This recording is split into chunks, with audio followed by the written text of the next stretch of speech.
안녕하세요. 강의역 교육중입니다. 이번 시간은 97페이지의 가로 구역별 건축물의 높이를 함께 보도록 하겠습니다. 우리 건축법에서는 건축물의 높이를 제한하고 있습니다.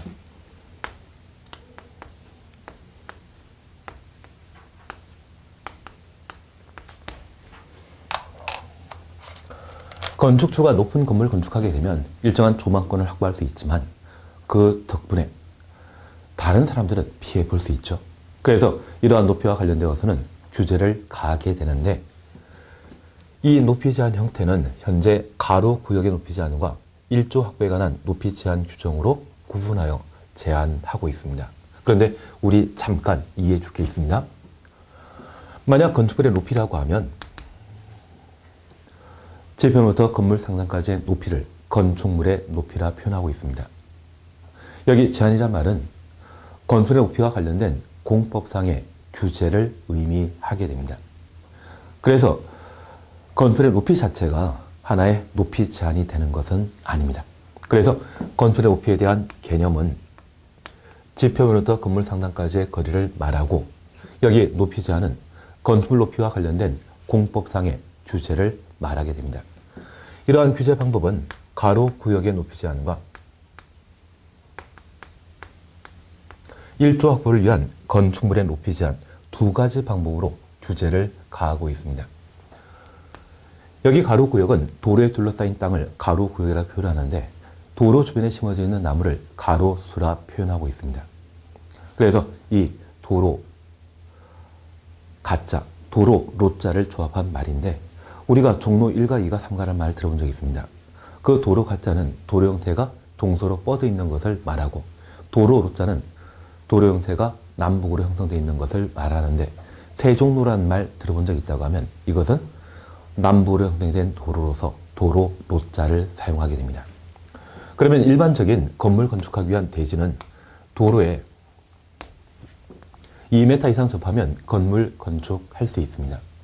그런데 이러한 건물 건축할 수 있는 대지가 사방 모두 도로에 둘러싸인 곳이 있다고 하면 일반적인 대지와 달리 도로에 출입할 수 있는 통로가 다양합니다. 이러한 곳에는 높은 건물 건축해야 되겠죠. 그래서 가로구역과 관련되어서는 허가권자가 건축 가능한 건물의 높이를 결정하고, 그렇게 결정된 높이만큼 건축물을 건축하도록 되어 있습니다. 그러면 여기 가로구역에 대해서는 별표 하나 해놓으시는데, 일조 확보에 관한 높이 제한과 함께 최근 법령을 개정해놨습니다. 그러면 그러한 규제와 관련되어 97페이지입니다. 동그라미 1번 보게 되면 허가권자는 가로 구역을 단위로 대통령이 정하는 기준 절차에 따라 건축물의 높이를 지정 공고할 수 있다. 그래서 허가권자가 가로 구역의 높이를 지정할 수 있습니다. 그러한 지정 절차와 관련되어 우리 기억 보면 허가권자는 가로 구역별 건축물의 높이를 지정하려면 지방건축위원회 심의 거쳐야 하고, 주민 의견 청취 절차에 대해서는 토지이용 규제 기본법에 따르고 있습니다. 그리고 리어먼입니다. 특별시장이나 광역시장이 가로 구역별 건축물의 높이를 특별시, 광역시 조례로 정할 수 있다. 조례 동그라미였습니다. 그러면 첫 번째 우리가 봐주실 것은 이 가로 구역의 높이 지정은 허가권자가 담당하게 되고, 도지사는 허가권자가 아니기 때문에 가로 구역의 높이를 지정할 수 없습니다. 그러면 통상적인 방법은 저 허가권자는 가로 구역의 높이를 지정하고자 하는데 주민 의견 청취 거치고 지방건축위원회 심의 거쳐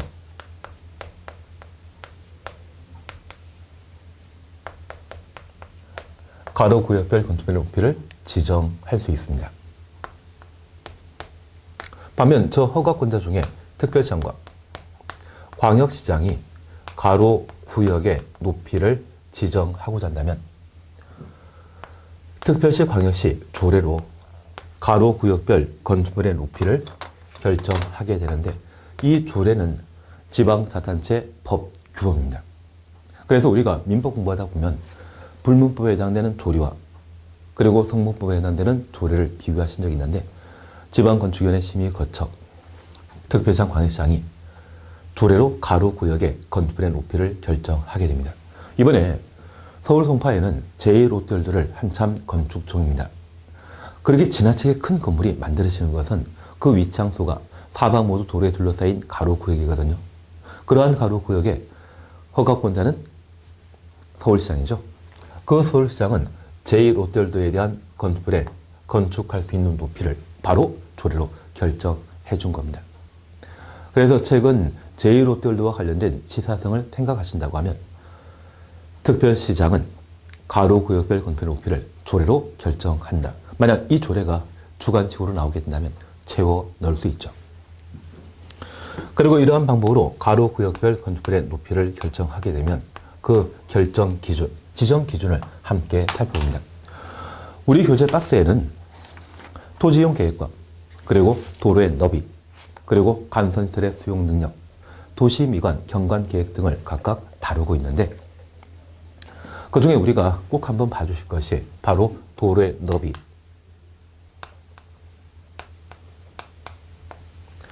그리고 간선시설의 수용 능력을 고려하여 가로구역별 건축물의 높이를 결정하고 있습니다.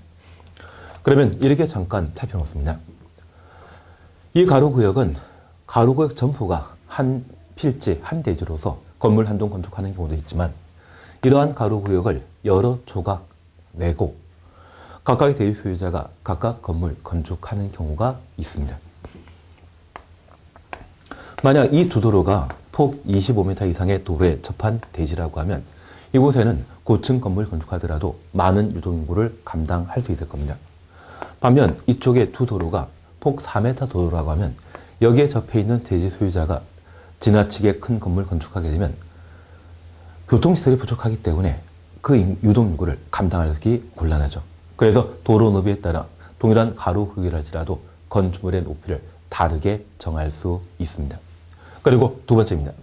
현재 이러한 가로구역에 공급되는 전기, 수도, 도시가스 등의 간선시설이 있는데 그 수용 능력이 한 100명 정도가 사용할 수 있는 전기 등을 공급 중이라고 하면 5층짜리 건물 건축했을 때 100명을 수용할 수 있다고 하면 만약 이곳에 50층짜리 건물 건축하게 되면 이러한 전기, 수도 등이 부족 현상 보일 수 있죠. 그래서 현재 가로구역에 공급되고 있는 간선시설의 수용 능력을 고려하여 건축물의 높이를 따로 정할 수 있다는 이야기입니다. 그래서 이 가로구역과 관련되어서는 2016년도에 일부 사항이 개정되었습니다. 그런 개정된 내용을 토대로 최소한 이 정도를 살펴놔야 됩니다. 그리고 4번입니다. 1조 앞을 위한 건축물의 높이 제한입니다.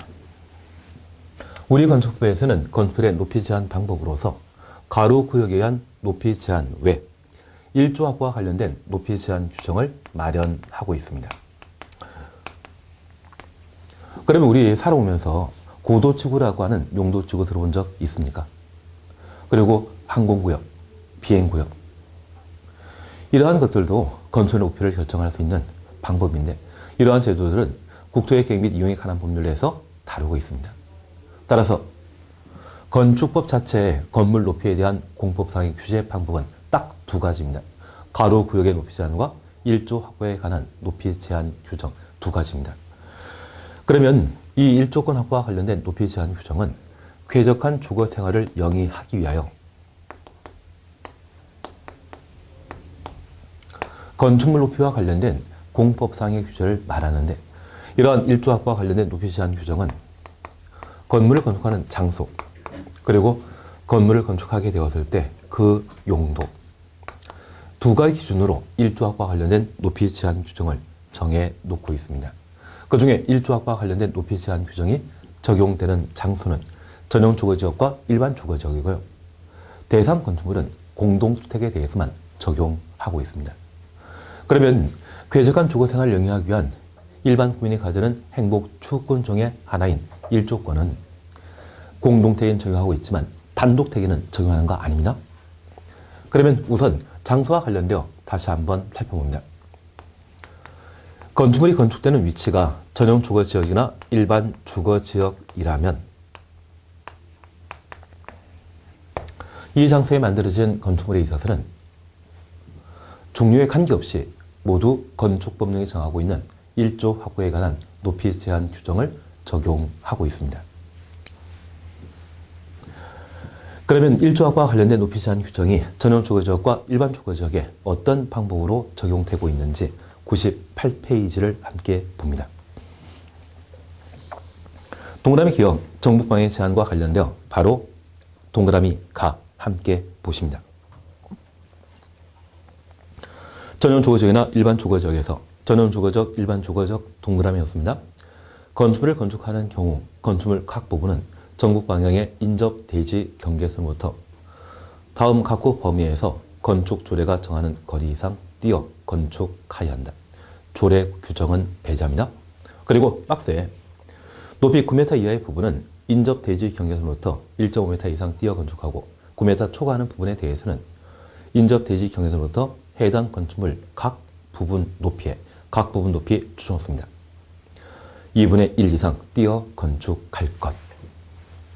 그러면 여기 전용 주거지역과 일반 주거지역에 있어서는 정북 방향에 인접 대지 경계선으로부터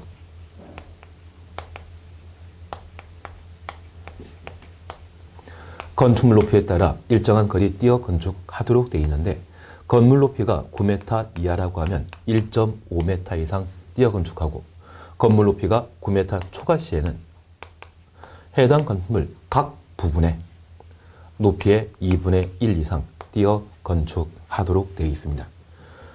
그러면 이제 이렇게 다시 살펴봅니다. 여기 주거지역은 도시지역은 관농자와 달리 개발 용도입니다. 그러한 도시지역에는 주택이나 상가, 공장 만들죠. 그 중에 주택을 주로 건축하는 것을 주거지역이라 표현하는데 우리가 볼 수 있는 주택 형태는 크게 두 가지죠. 단독택과 공택.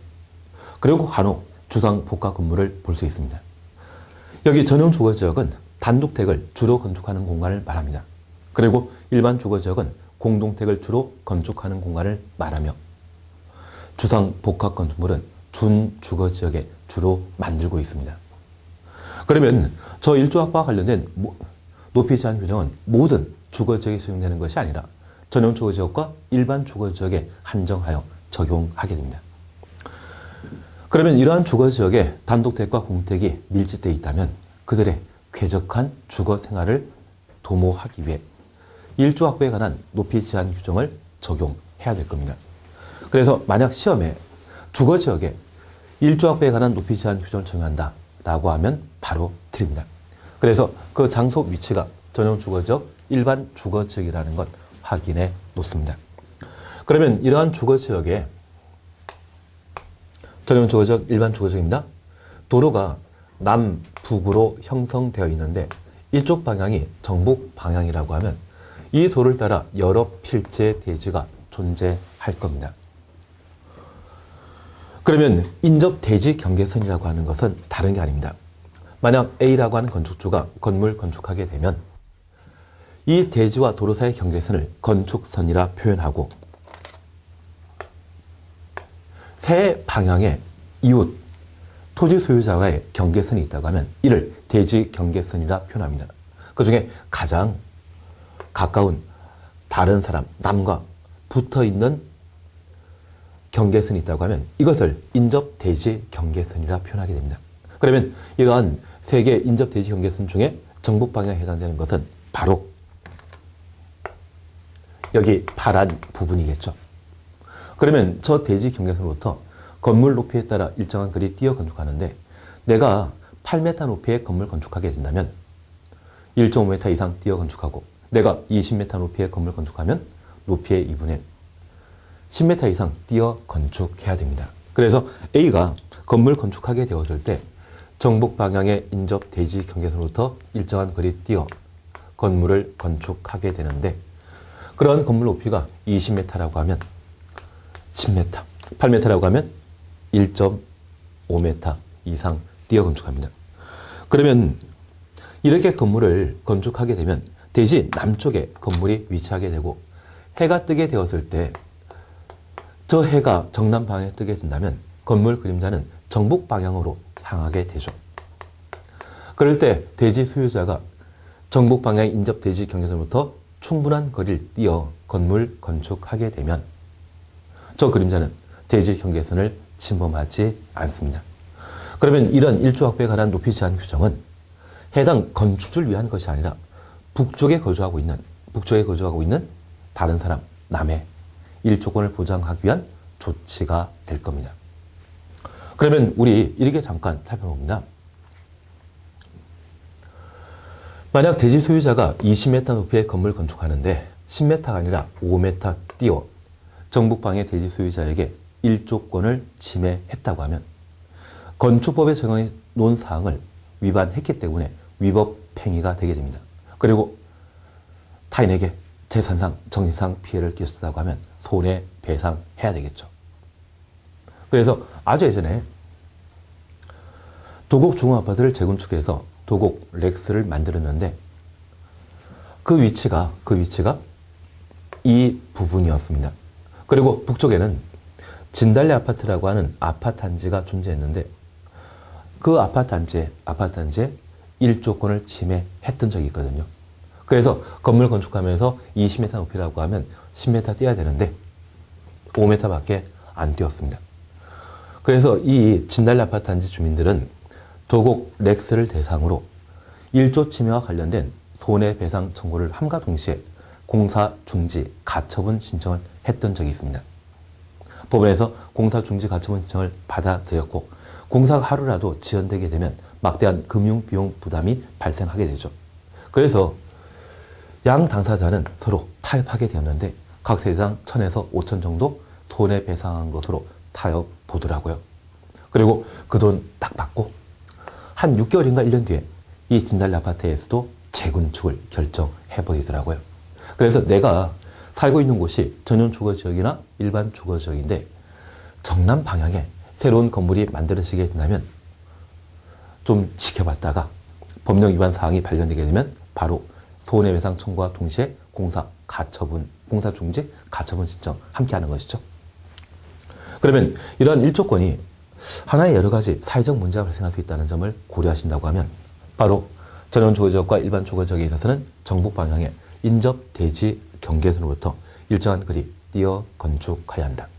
그러면 이제 또 하나 봐놓을 게 있습니다. 최근 우리 동네에 빌라 많이 만들어지고 있죠. 보셨습니까?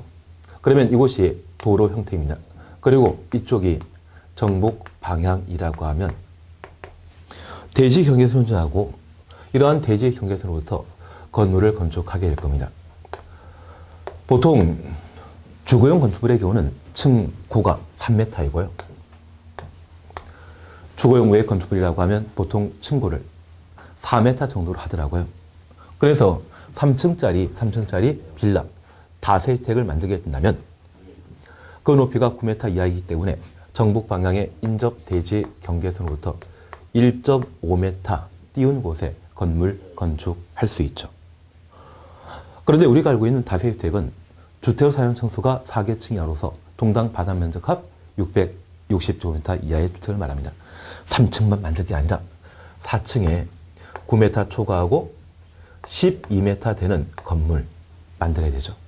그러면 9m 초과하는 건물에 있어서는 각 부분의 높이에 2분의 1 이상 띄어 건축한다. 그러면 얘는 9m 초과 12m 되는 부분이기 때문에 정북방의 인접 대지 경계선으로부터 높이의 2분의 1 띄어 건축해야 되죠. 그래서 대지 경계선으로부터 얼마? 6m 띄운 때 12m 높이의 건물이 만들어지게 됩니다. 그러면 우리 주변의 빌라 중에 이렇게 3층 부분과 4층 부분이 서로 면적 차이가 발생하는 것 본 적 있습니까? 본 적 없다고요? 그러면 이건 다른 거 아닙니다. 우리가 이 부분에 대해서는 베란다라 했죠. 건물 외벽에 부가절을 하여 전망, 휴식의 공간을 사용하게 되면 그때는 발코니고 특히 주택에 설치되어 있는 발코니는 거실, 침실로 바꿔 사용할 수 있습니다. 저 베란다는 거실, 침실로 바꿔 사용할 수 있다 없다? 없습니다. 그러면 얘는 사용 승인 당시에는 이런 형태로 만들어져 있다가 사용 승인 받고 나면 빌라 건축업자가 이 부분을 주택 내부 공간으로 만들어 버립니다. 그러면 얘는 적법한 행위다, 불법 행위다. 발코니는 거실 침실로 바꿔 사용할 수 있지만 베란다는 변경해 사용할 수 없죠. 이것 건축법을 위반한 위반 건축물이 되게 됩니다. 그런데 이런 빌라를 일반인에게 분양하게 되면 분양받은 분이 한 몇 달 살다가 갑자기 시군구청장으로부터 위법하게 증축한 건물이라 해서 철거하라는 지정명령을 내리게 되는데 그 지정명령 받고 이 부분을 철거해버리면 이거 살 집 이제 없죠. 그래서 이 지정명령에 불응하게 되면 그때 이행강제금이라는 게 부과 징수되게 됩니다.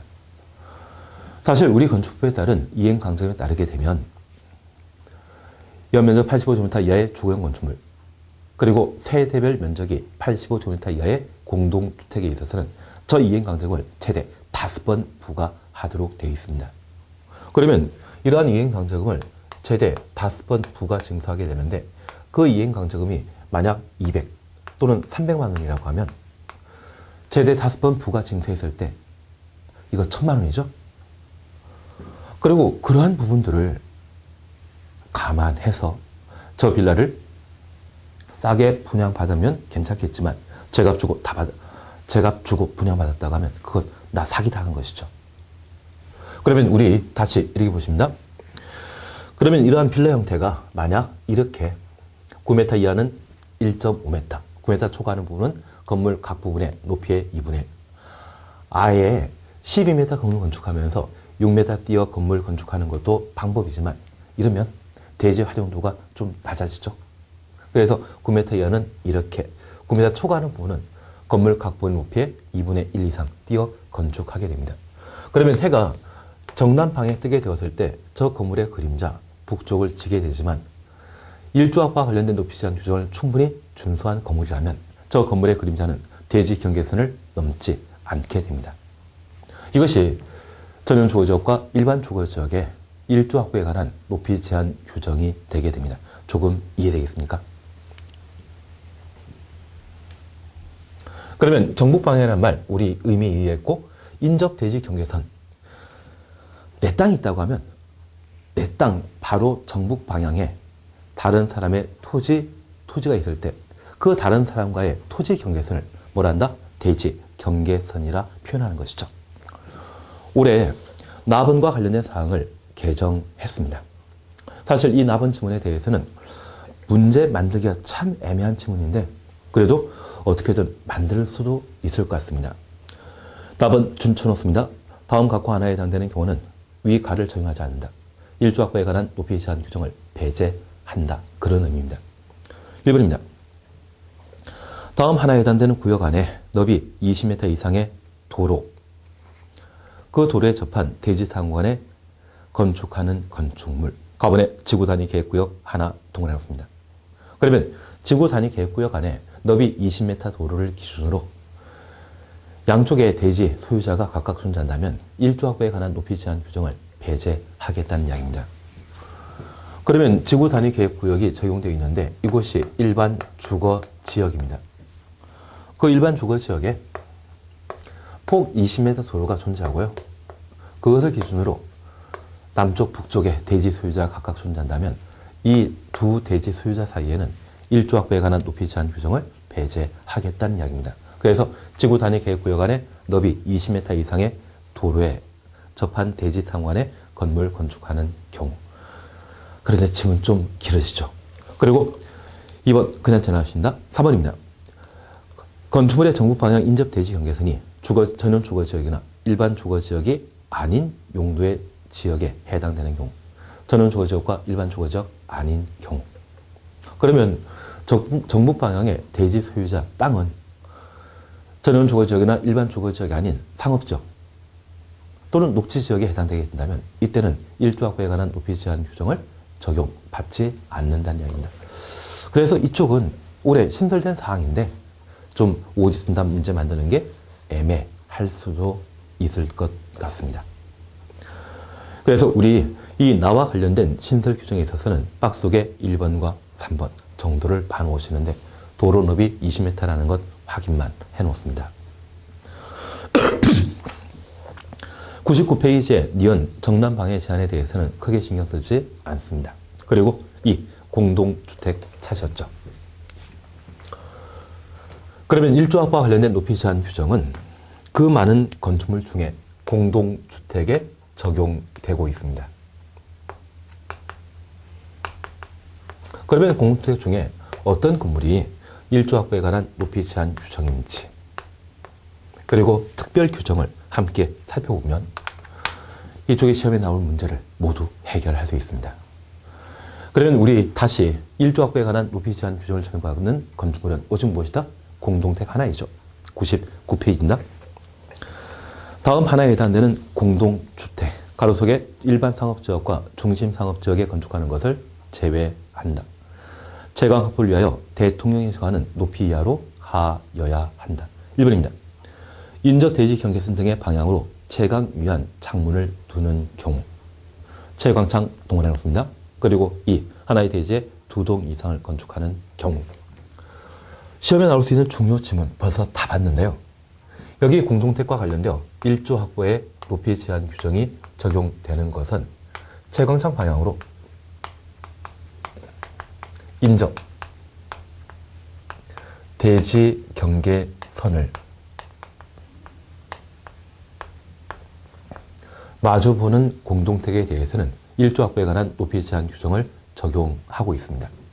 그러면 도를 따라 아파트 단지가 조성되어 있는데 이 하얀 선이 단지 경계선입니다. 그리고 이 아파트 단지 안에 여러 동의 건물 둘 수 있죠. 일반적인 아파트 단지에서는 한쪽 방향으로 발코니 창, 그 발코니 창을 법에서는 채광창이라 표현합니다.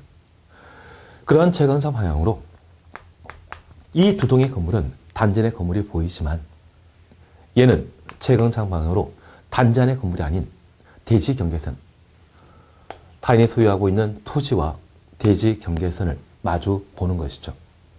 이러한 아파트에 대해, 이러한 공택에 대해서는 건축법이 정하고 있는 1조 확보에 관한 높이 제한 규정을 적용하겠다는 이야기입니다.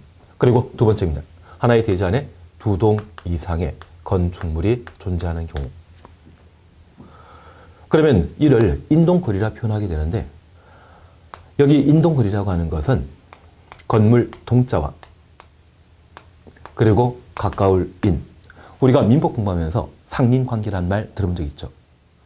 그 상린의 인은 가까울 인을 말합니다. 그러면 건물 한 동을 기준으로 가장 가까이 있는 건물과의 거리를 인동거리라 표현하는데 이러한 인동거리에 관한 사항을 저 공택에 적용하겠다는 이야기입니다. 조금 이해되시겠습니까?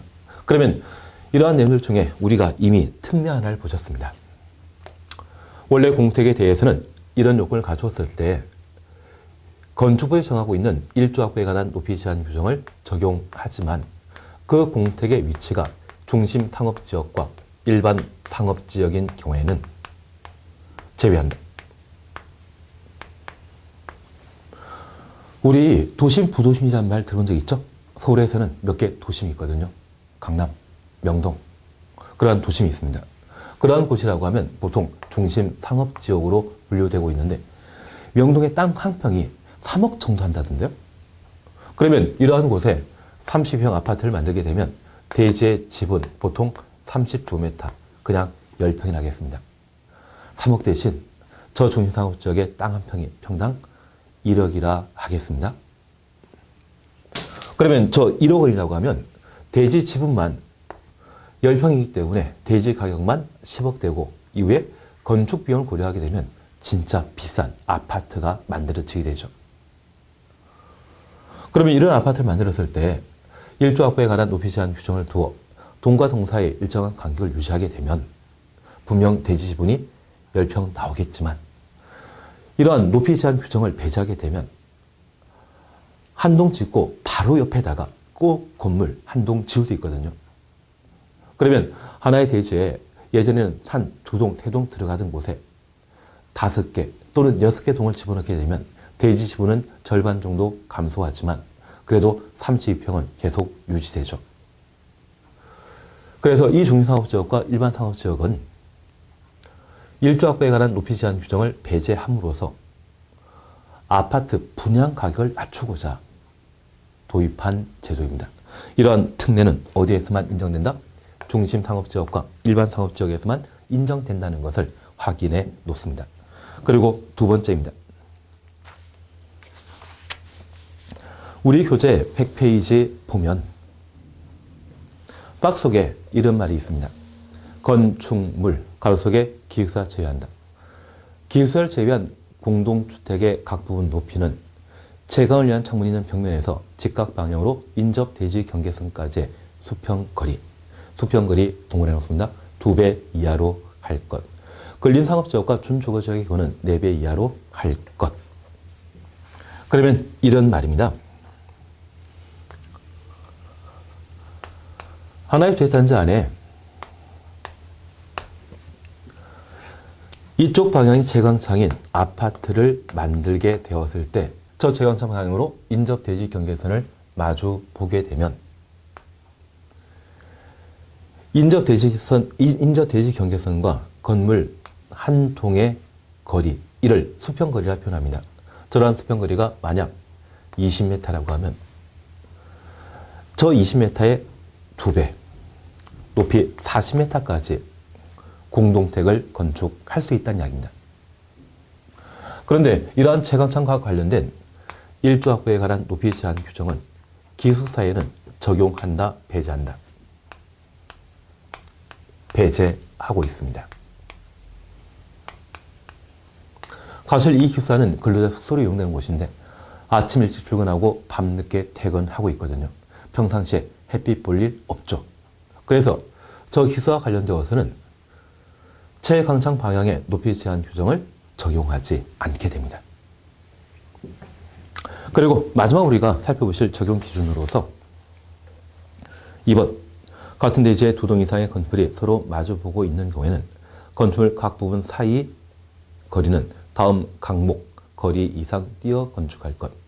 인동거리와 관련된 원칙에 관한 사항, 가부터 막까지를 말하는 겁니다. 다만 그 대지의 모든 세대가 동질 기준으로 9시에서 15시 사이 2시간 이상 계속하여 1조 확보할 수 있는 거리 이상으로 할 수 있다.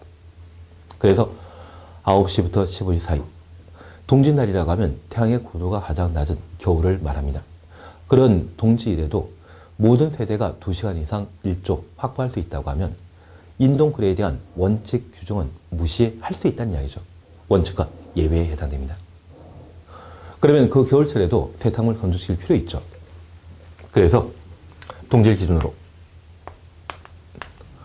9시에서 15시 사이에 모든 세대가 2시간 이상 햇빛 볼 수 있는 간격을 확보하게 되면